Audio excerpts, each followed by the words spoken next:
Alors, à l'origine du projet, il y a un problème de compétitivité de nos kits de rechange automobile sur le marché de la rechange. Donc, pour pallier à ce problème de compétitivité, il faut baisser les coûts. Pour baisser les coûts, on a lancé des projets sur la partie valeur d'achat de nos composants, mais également sur la partie valeur ajoutée que l'on apporte chez SKF.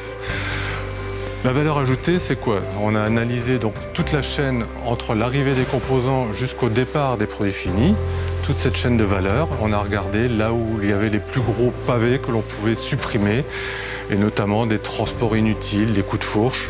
Voilà, on a supprimé tous ces transports en faisant notre projet VP-Lean et en ramenant donc les opérations au plus proche de la logistique. Alors ce projet, il est né, si vous voulez, on opérait sur 3 bâtiments pour la gestion des composants de véhicules parts. Donc ce qui était un peu compliqué, parce qu'on reçoit quand même 1000 palettes par jour en entrée et 1000 palettes qu'on délivre à la production. Et opérer sur 3 bâtiments, ça s'avérait un petit peu compliqué, notamment pour réceptionner une palette jusqu'à la livraison en channel de production. On avait 11 coups de fourche. Et donc l'idée de ce projet-là était d'optimiser nos flux logistiques, donc de passer de 3 bâtiments à 2 bâtiments.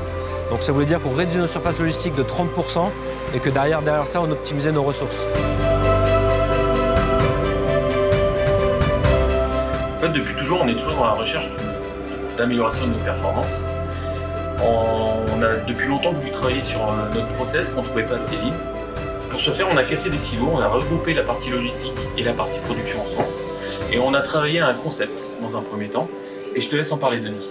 Effectivement, ce concept qu'on a bâti un petit peu sur un coin de table et qui s'est très vite vu transformer en projet qu'on a mis en place très rapidement, effectivement, en un an. Et ce concept, il était très intéressant parce que c'était une réduction de coûts qu'on apportait très rapidement pour SKF et qui allait rendre SKF sur le marché automobile de la rechange plus concurrentiel très rapidement.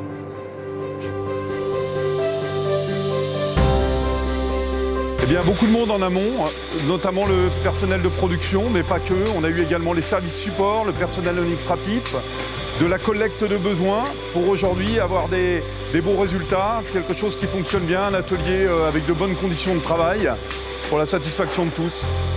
Alors ce projet-là, il a vu le jour à l'automne 2020. Et on devait réaliser le terme de ce projet-là à avril 2021.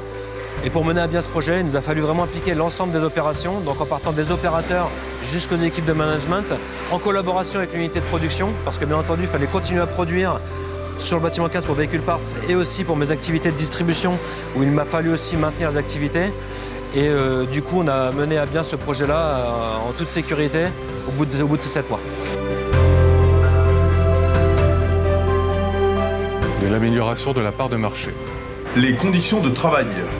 Accélération du flux. Réduction de la surface logistique. Performance et réduction de coûts.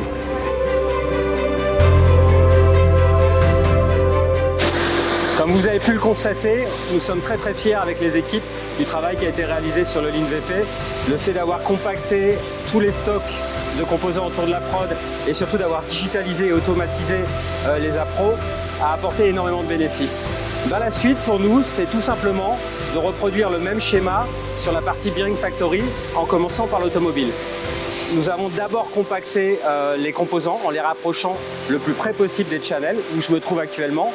Et la dernière étape qu'on va mettre en place, c'est de digitaliser ces composants dans les systèmes de façon à pouvoir les amener directement sur les rouleaux avec des AGV. Alors pour VP, la suite, ça va être de continuer les activités Lean pour continuer à simplifier les flux qui restent parfois complexes, de manière à continuer d'améliorer les conditions de travail, travailler encore sur les coûts, de manière à supporter le développement du business qui reste fort. Et un point très important qui nous tient à cœur de manière à aller dans le sens de la stratégie de SKF, c'est de réduire notre impact environnemental.